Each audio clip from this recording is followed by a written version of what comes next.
What is up, everybody? Welcome to another episode of Scotty Talks NBA.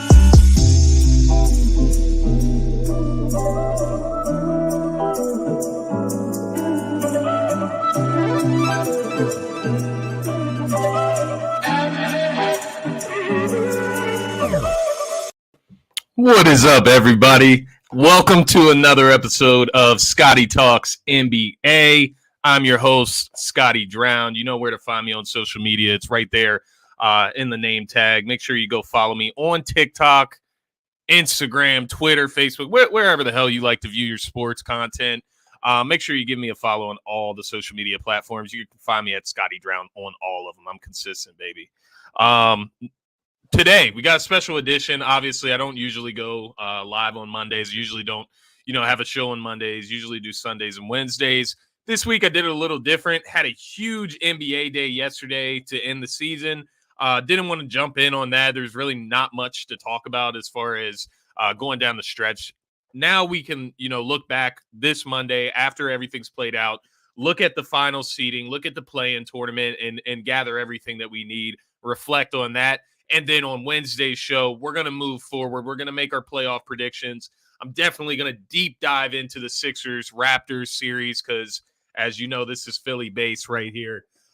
Today, we're going to keep it very NBA, broad scope today. So I'm going to start out with just the playoff outline, kind of where the matchups are as of right now. We'll go over the play-in schedule, who I think is going to win throughout the play-in schedule, throughout the play-in tournament.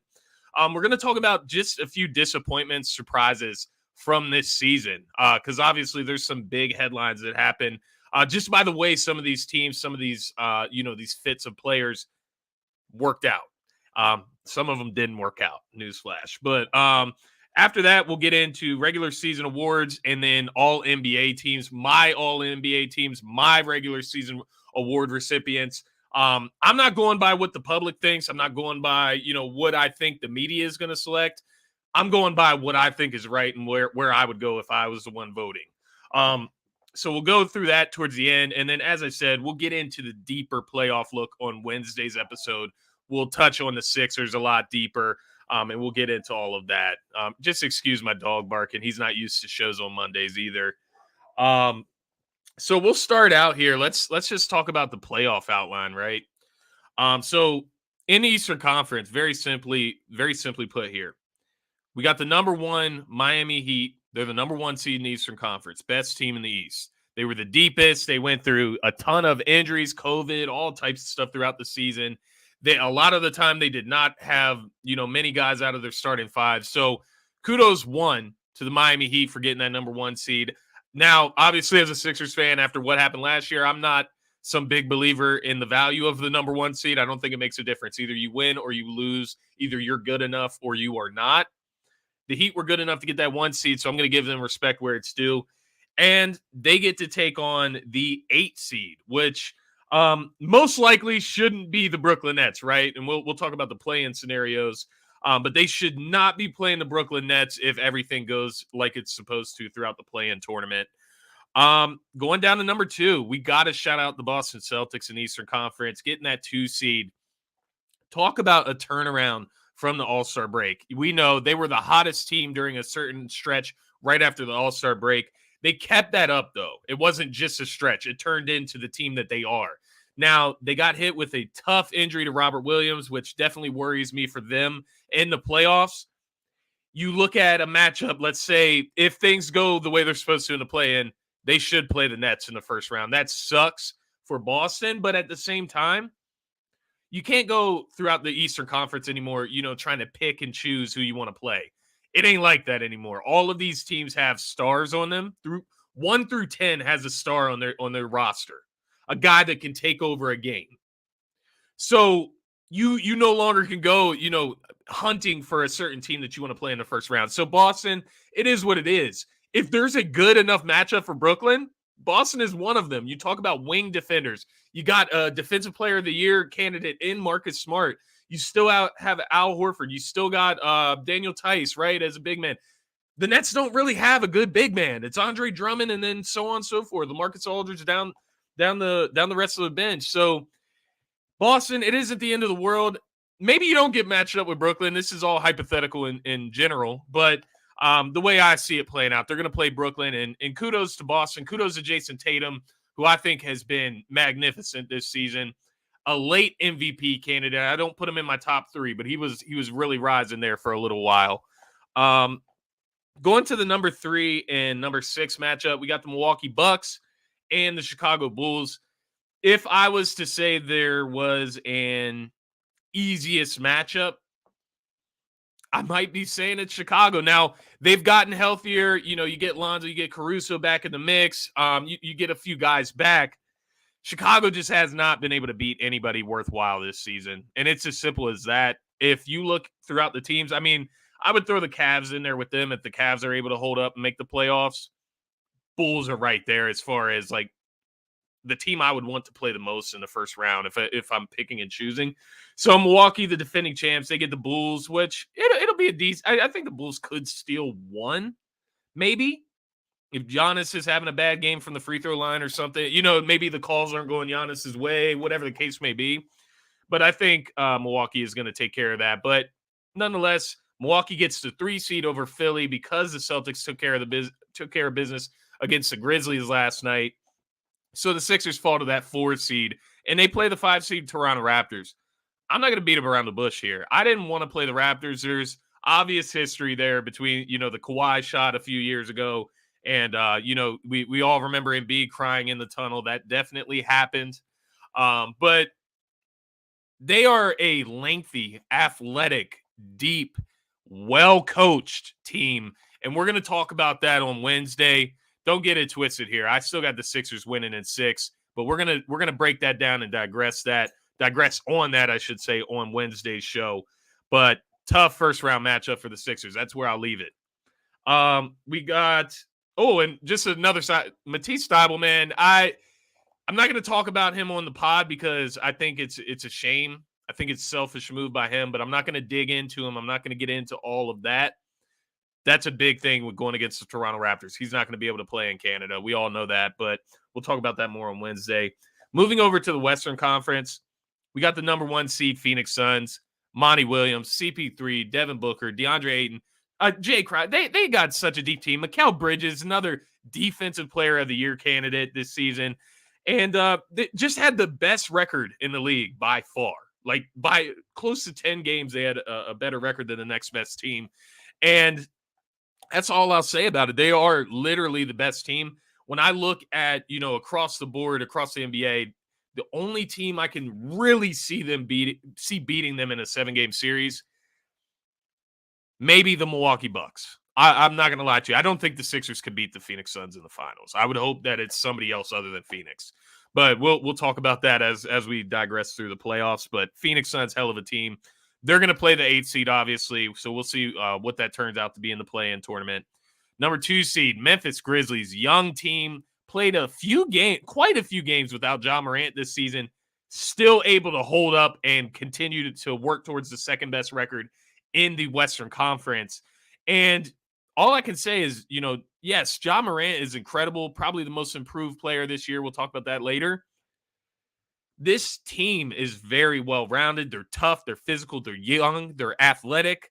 And they play with that dog mentality, man. It's not that I think they're going to go on some big championship run. It's just that you do not want to play them in a 7-game series. That's going to be a very tough series regardless who they play. It's going to be tough. Number 3, we have Golden State Warriors, who are really trying to pick up the pieces as we get closer to the playoff action. You're hoping that Steph can get back as soon as possible. You got Draymond working himself back in the mix. Jordan Poole has really came on. Andrew Wiggins was an all-star this year. Klay Thompson's back in the mix. So they got some pieces. The key is going to be getting Steph Curry back healthy. They're going to take on the Denver Nuggets in the first round. That series is interesting if Steph is beat up, if Steph is not himself, if the Warriors are out of sync. That series is interesting. Otherwise, Jokic and Denver might be out first round, and then we can really talk about Jokic and his value. No, I'm just kidding. But it really could be a short postseason for Denver if Steph is ready to go for Golden State. But we'll talk about that. And then the 4 and 5 matchup is one of the most interesting ones. And I know it's not the flashy one, but Dallas versus Utah, I think that is a wonderful matchup. You get Luka versus Donovan Mitchell. You get Rudy Gobert kind of man in the paint against a Dallas team that, let's be honest, the Utah Jazz should be able to beat this Dallas team. If they lose to this Dallas team in the first round, Utah's got to break that shit up. You got to get Gobert or Donovan out of there, or both, whatever the case may be. You got to do one or the other if this doesn't work out, especially if you lose to Dallas in the first round. Because Dallas is a team that I love. Luka Doncic. I think he is amazing. Jalen Brunson is amazing. They got Spencer Dinwiddie in the mix. They got quite a few good role pieces there. Oh, my goodness. I can't even remember his name. I think it's like Dwight Powell. Something Powell. It's their center. He's been playing really well with Luka. And obviously, Luka makes everybody better around him. I just don't think they're there yet. Like, they just need one more piece or maybe two more pieces, and they can be there in contention for real. But this is a team that I don't think Utah should be losing to in a 7-game series. And if they do, that's a complete failure to lose in the first round. But that's what you're looking at as far as, just the playoff action, the playoff outline. All that action should kick off on Saturday, so next weekend. So very exciting times in the NBA. The playoffs are here. Very simply put, they are here. It's time to lock it in. We're going to see the best of the best every single night. And for my gambling folks, we can finally start gambling with the NBA again, because that final 2 weeks was just fucking annoying and ridiculous. And it just seems like I was asking to lose money betting on anything during that stretch there. So we'll get back to the real gambling, the real sports betting with the NBA. Now that we're into the playoff action. So that's pretty exciting as well. So let's talk about the play-in schedule predictions as well. So on Tuesday, we have the Brooklyn Nets hosting the Cleveland Cavaliers in Brooklyn. So as you know, Kyrie is able to play. The Nets are hoping, if they can make their way to the playoffs, get the 7 or 8 seed, they're hoping that they can get Ben Simmons back sometime in the first round, which would be very interesting against the Boston Celtics team with a plethora of wings there, like Jason Tatum, like Jaylen Brown. Get a drink real quick. Mouth was getting dry there. So we got the Nets hosting the Cavs on Tuesday, and then we also got the Timberwolves hosting the Clippers on Tuesday.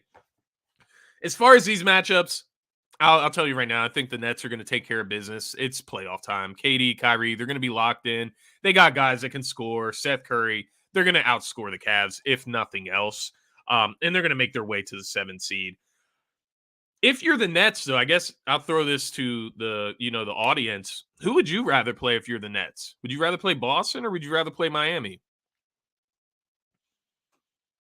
I kind of lean towards Miami. I'm not going to lie to you. I think Jason Tatum is a guy that can take over a series. I hate to say that about Jimmy. I like Tatum more than Jimmy is what I'm saying, I guess. But I would look more to Jason Tatum to take over a series before Jimmy at this point, but it was just 2 years ago we watched Jimmy have an incredible stretch down the postseason. So we'll see if that's in store for them, for the Miami Heat throughout. But interesting question there. Who would you rather play if you're the Nets? Would you rather play the Celtics or the Heat, the number 1 seed or the number 2 seed?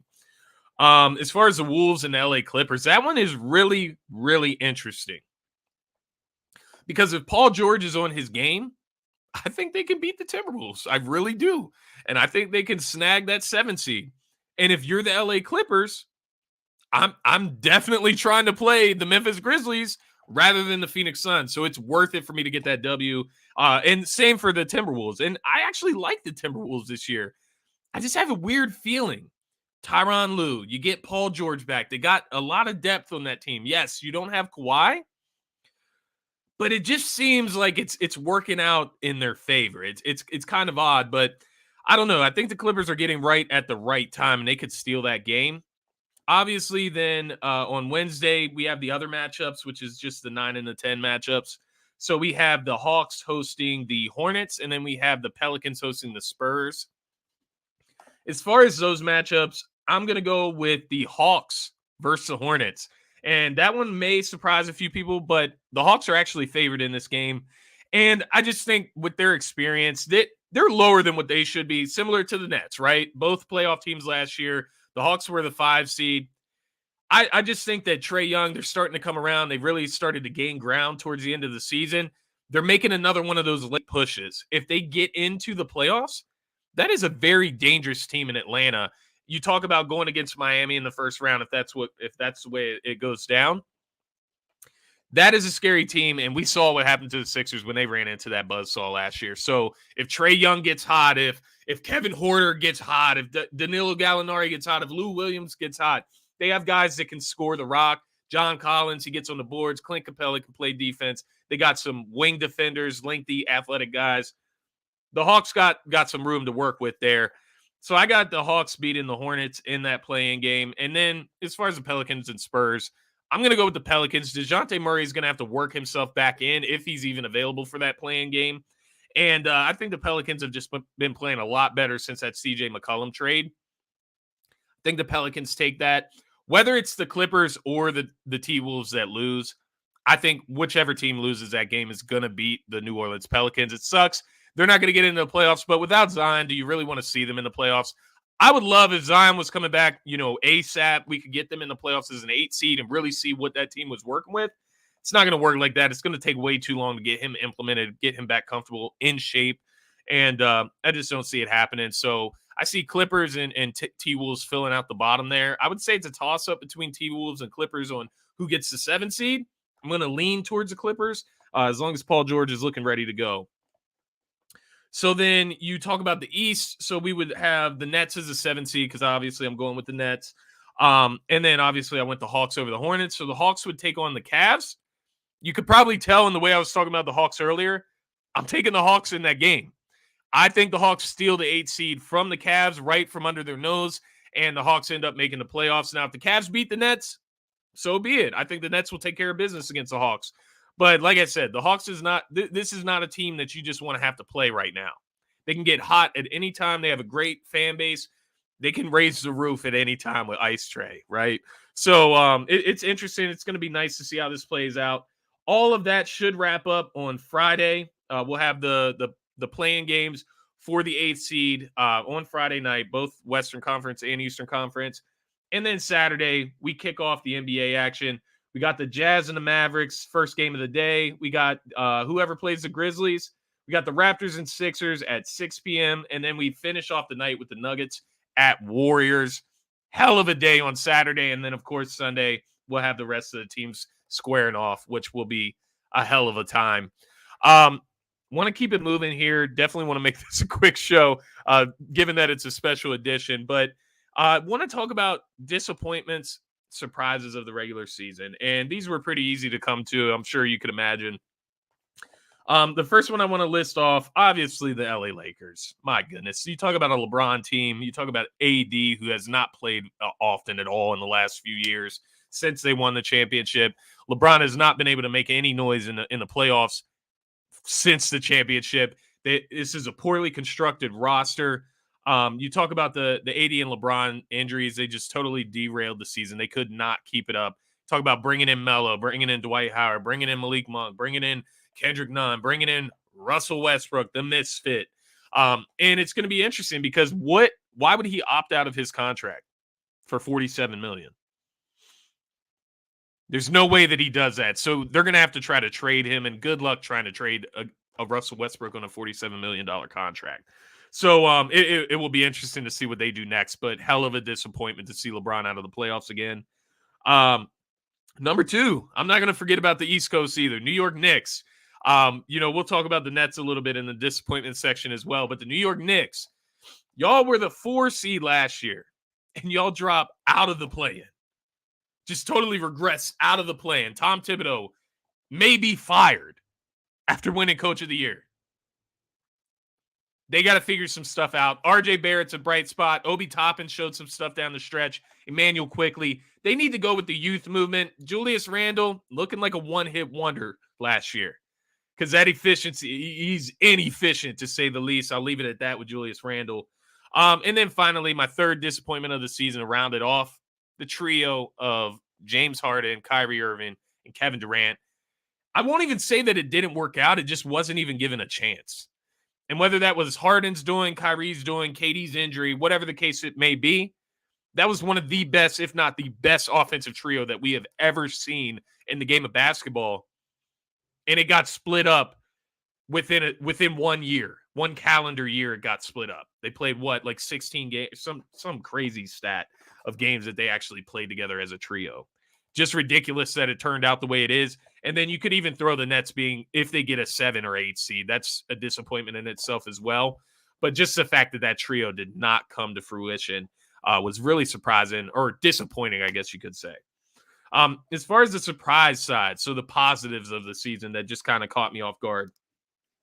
The strength of the East, while I say the Nets are a 7 seed, it's because these other East teams took advantage of a down Nets team and took advantage of a schedule where the East is just looking incredibly better this season. I talked about it earlier. 1 through 10, each team has a star, a go-to player, a guy that can take over a game. It's great to see that in Eastern Conference. It's great to see the Eastern Conference strengthen up and really get back into the conversation as far as one of the toughest, or the toughest conference in basketball, right? Western Conference has been that powerhouse for the last few years, since I can even remember, honestly.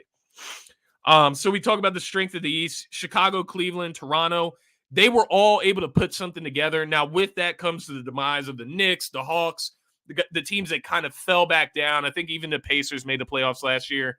Not this season, not even close. So with the rising of some of these young teams, these young talented teams, also the demise of some of the other young talented teams. So it was interesting to see the uprising in the East and the different teams that getting in the mix.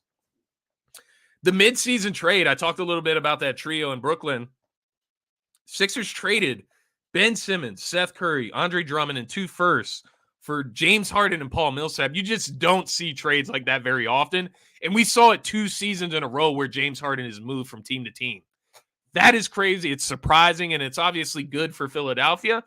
I think it kind of worked out for Brooklyn. Just the injuries, the way they played out throughout the rest of the season. We got to wait and see what Ben Simmons is if he plays this postseason. We got to wait on that to decide what it is for Brooklyn. But overall, I'm happy to have James Harden. I know everybody's been kind of talking about if he's washed or not. He's better than Ben Simmons, and that's as simple as it is for me.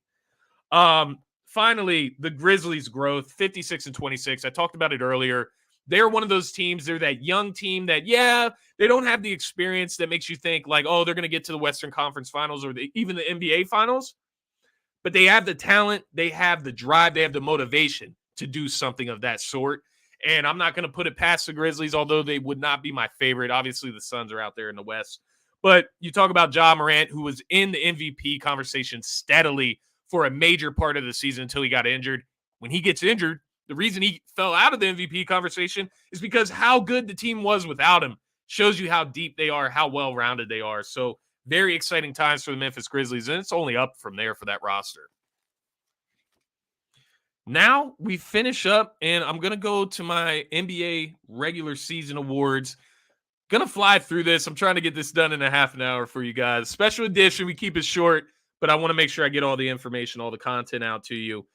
So we're going to go through regular season awards. I'm not going to go through the stats because at this point, if you guys are following along, following my show, following the NBA, you guys should know the statistics. You know what you're seeing when you're watching basketball. I'm not going to sit here and try to sway you one way or the other. Believe what you believe, and I'm going to believe what I believe, but I'm going to tell you why. So for the MVP, you can probably guess where this is going to go. You can call it bias. You can say I have my blinders on. You can say whatever the hell you want. Joel Embiid is the MVP this year. He's a scoring champion. He got his team to a 4 seed, even with all the drama of Ben Simmons early on in this season, even with getting Harden. Obtaining Harden, such a big piece that you have to implement into your roster, into your rotation. Oh, and everybody tells me Harden is so washed. So that must mean that Embiid is making up for Harden's play then as well, right? We'll keep the narrative fair. Nonetheless, I really don't care. You went through all that drama. Then you go through implementing another superstar to your team. Embiid didn't miss a step. And got better down the stretch. That's what you call MVP, most valuable player.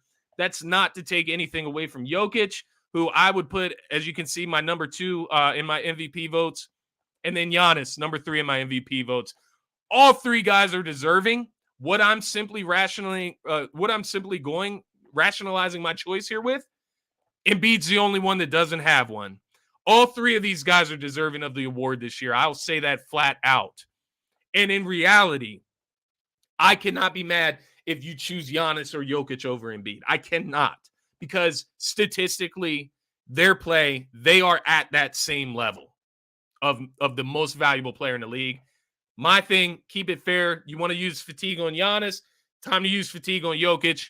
Let's give it to Embiid. He hasn't got one. He deserves it. He's the first center since Shaq to lead the league, win the scoring title. 13, 40, and 10 games this season, led the league in that as well. It's not even close if you go to the next guy. Jokic has his own feats. I'm not taking nothing away from him. I'll leave it at that. Embiid is my MVP. Defensive Player of the Year. This one's interesting because I really, really, really wanted to make Bam Adebayo my Defensive Player of the Year. And I think he is the best defensive player in the NBA. I think he's the most versatile. He can switch on guards, switch on wings.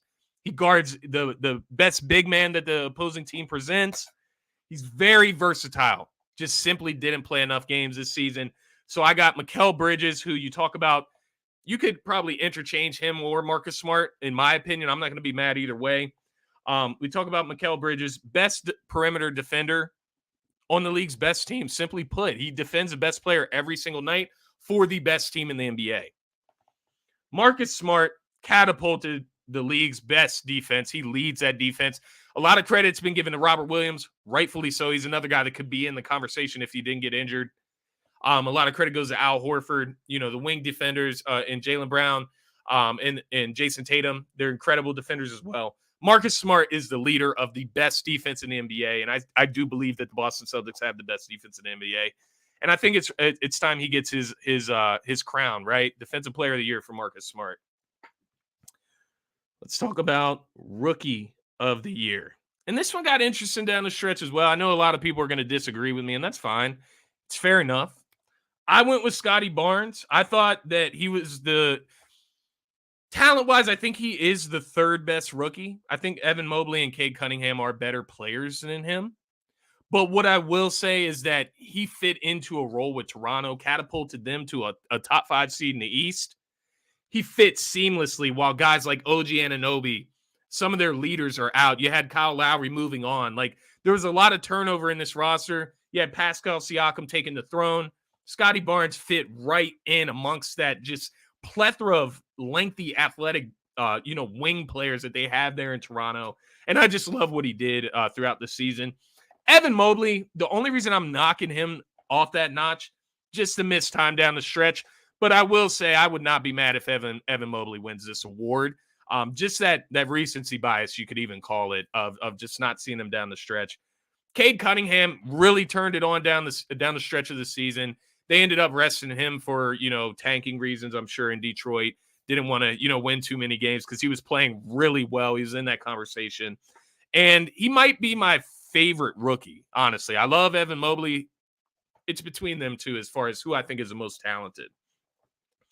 Coach of the Year, we didn't really have to do the list. Monty Williams, give him the crown. He's got that team working like a well-oiled machine. Some will say it's CP3, but I got to give Monty Williams, the coach, a lot of credit because CP3 and Devin Booker give him a lot of credit. So let's do it the right way. Monty Williams gets Coach of the Year. And then we got Most Improved Player. I think this one was kind of easy as well. Ja, he climbed from, 23 points per game, however many assists, rebounds. Look at where he took this team to the second seed in the West, was in the MVP conversation for a good chunk of the season, only got out of it because he got injured. And just looking at the jump and what he was able to do in this season, you talk about going from your second to your third year.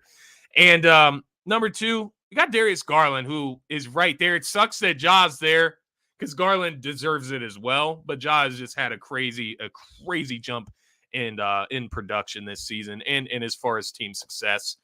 Tyrese Maxey, I had to throw my guy on the list there. I think he should be considered, even though he's a second-year player. You talk about the point increase, but the craziest part is that he is third in the NBA in three-point shooting percentage. What was the knock on Tyrese Maxey coming out of the draft? Perimeter shooting. He's knocking it down with the best of them. You're talking about 41% from three for a second-year player who was shooting around 30 to 32% from three last year. So most improved player, I had to throw Maxey in there. You talk about the point increase. He's up around 17, 18 points per game. incredible to see his development. You hope to see it jump a little bit more next year, and maybe he can actually get into the top of the talking for most improved player. Finally, we're going to finish it off. Sixth man of the year, Tyler Hero. Once again, didn't find it necessary to put anybody else on the list. I think he was very clear-cut, 20 points per game, bringing the scoring punch off the bench for Miami. So consistent, available. Got to give it to Tyler Hero for sixth man of the year. So shout out to him and the number 1 seed Miami Heat. Let me get a drink. That was a lot. Got to keep that coffee in me. Now, we're going to finish the show off with the all NBA teams and all defensive NBA teams. Take it with a grain of salt. Like I said, before I even started going over these awards, this is my opinion. This is how I feel from what I've seen this season and how guys have played. Take it with a grain of salt. If you want, throw your all NBA first team in the comments. Throw your all NBA second team in the comments. Do whatever you would like. Express yourself. And maybe on the next show on Wednesday, I can get all the comments pooled and we can show them on the show and really get you all involved. But definitely let me know what you're thinking about my picks here. So all NBA first team. Let's go from third team. We'll go from third to first. Let's do it that way. All NBA third team. So I got CP3. I got Trae Young. Those are my guards. I got DeMar DeRozan. I got Pascal Siakam, who's had an incredible season. DeMar DeRozan, talk about a guy that was in the MVP conversation for most of the season, kept the Bulls afloat while missing, Lonzo Ball, Alex Caruso, a ton of their backcourt, and there was a couple guys on their bench that they were missing as well. So you had DeRozan holding it down. You had Trae Young, who just balled out. He kind of went under the radar because the Atlanta Hawks were successful this season, having to play in the play-in. CP3 led the team with the best record. Shout out to him. Shout out to D-Book. But shout out to that whole roster because that is a well-oiled machine. Pascal Siakam up in Toronto, getting them to the 5 seed. He has come on as of late. Posted that triple-double in a pretty crucial game. You talk about down the stretch against Philadelphia to get that win for Toronto, which ultimately pinned Toronto right against Philly in the first round of the playoffs. Finally, Rudy Gobert. He's the defensive anchor. There's not a ton of center options after you get out of the first 2 teams on my list. So Rudy Gobert by default is there just because of his defensive presence and the work that he puts in. We go to all NBA second team. Ja, and this one was tough because this is because Ja didn't finish out the season. If he finished out the season healthy, played a good bit of the games down the stretch, he would have been on first team easily for me, but he fell off a little bit down the stretch. Steph, same thing. He would have been a first teamer, but got injured, kind of made the decision process easy for this one. KD, injured. That's the only reason he's on the second team. We know what KD can do. Jason Tatum was the tough one. Really wanted him on my first team, but I couldn't do it. Simply couldn't do it because there's 3 guys on that list as far as forwards and centers that have been better than Jason Tatum, and that's just where I got to leave that. And then finally, I got Karl Anthony Towns. Finally got the Timberwolves to the playoffs, and let's be honest, he has been very, very good this season, kind of overshadowed by the excellence that is Joel Embiid and Nikola Jokic. Finally, all NBA first team. We got Luka Doncic, who really rose into that MVP conversation down the stretch. Got the Mavericks to the 4 seed in the West, top 4 seed in the West, with a team where you can't 100% name the second star on that team. I would say maybe Jalen Brunson. You can't definitively name the second star on that Dallas team, which that speaks a lot to Doncic's case here. Devin Booker, once again, leading scorer for the best team in the NBA. Simple as that for me. Devin Booker's a dog. Giannis, once again, he was number 3 for my MVP consideration. He's got to be on the All-NBA first team. Jokic has to be on the All-NBA first team. He's second on my MVP in voting. And they are making it so that Jokic and Embiid can make the first team. So we got Jokic there as the forward because Embiid has been the best center this season. So I got Embiid making my All-NBA first team because he, once again, has been the best center this season. So now we go to the all-defensive second team. So here I'm going with Drew Holiday. Always, he's one of the best perimeter defenders in the league, and you saw it down the stretch in the playoffs last year, but he brings it every single night. I respect and love Drew Holiday's game, the way he plays and the way he brings it every single time. DeJounte Murray, he's a guy that's kind of rose on everybody's rankings and lists of everything this season. He does it all, but definitely does it on the defensive end, gets in passing lanes, gets a lot of steals, lengthy, great perimeter defender. Matisse Thybulle, as I said earlier, I'm not going to speak too much on this guy because he's getting on my nerves right now, but undeniably one of the best defenders in the NBA. You know, with the minimal minutes that he gets, you talk about under 20 minutes some nights compared to some of these other guys. He's putting up some of the best steals, blocks, defensive statistics that you can name in planet Earth. So Thybulle's on my all-defensive second team. Also on my all-defensive second team, I have Jaren Jackson III from the Memphis Grizzlies. He's a lengthy, versatile defender. Love his fit in Memphis. And then, of course, Robert Williams, who was terrific and kind of really bolstered up that Boston defense when it was playing at its best before he got injured. Finally, all defensive first team. This one was pretty easy for me. All defensive player of the year candidates in my eyes.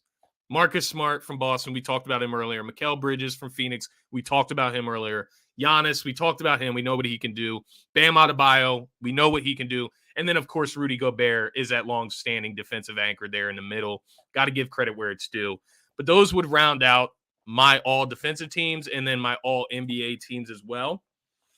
So that's all I got for this bit of the show. As I said, before I started that segment, be sure to drop your all-NBA first team in the comments, your MVP, your coach of the year. I would love to hear what you guys think. Maybe you can sway my opinion. Let me know your case for MVP, coach of the year, sixth man of the year, most improved, whatever it may be. Share how you're feeling in the comments here. We want to get you guys more involved in the show. But as far as the episode on Wednesday, you can look forward to a Sixers-Raptors deep dive.